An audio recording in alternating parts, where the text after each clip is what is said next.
One of the things we've been following since the January 6th Trump riots has been the involvement of law enforcement and or military in the riots. And we now are starting to see numbers attached to this that are not particularly reassuring about the U.S. military. Active military personnel and veterans are overrepresented. Looking at the first 150 arrests and records released about what took place on January 6th, CNN did an analysis of Pentagon records and court proceedings and found that 14% of the first 150 arrests are of current or former members of the U.S. military. That's more than double the proportion of servicemen and women in the population. That's calculated based on Census Bureau and Department of Defense statistics. Back in 2018, there were 1.3 million active duty members of the services and 18 million veterans. Together, that's 5.9% of the population. And yet, 14% of those arrested are members, current or former, of some branch of the U.S. military. Two of those are Army, two are National Guard. Of the 17 veterans, 6 are former Army, 8 are former Marines, 2 are former Navy, 1 was in the Air Force.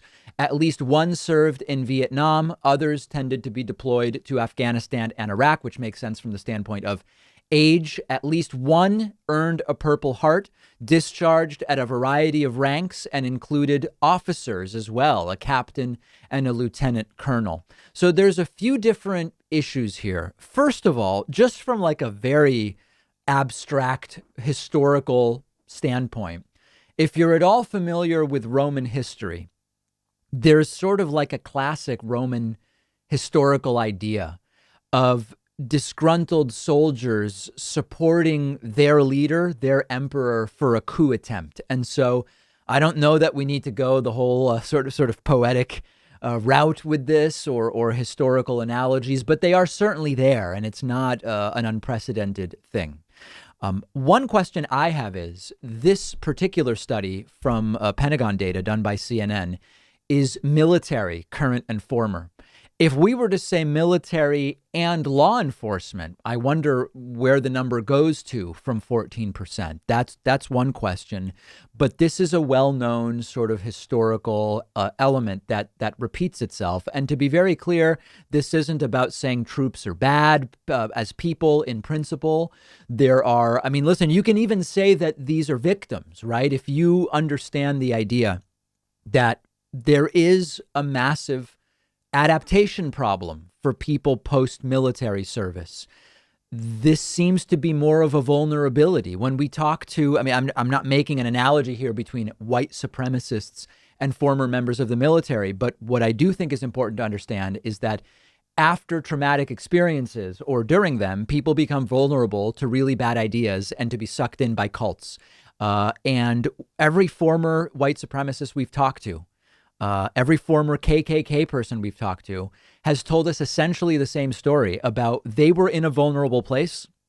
And just as they fell for the community granted to them by the ideas of white supremacy, because that's what was going on around them, they could have been pulled in by a religion. They could have been pulled in by almost anything. And we know that there are lots of folks who serve in the military and they have a difficulty adapting to post-military life. And you could fall into any number of different things. So this is not about simply saying that the people are bad people necessarily.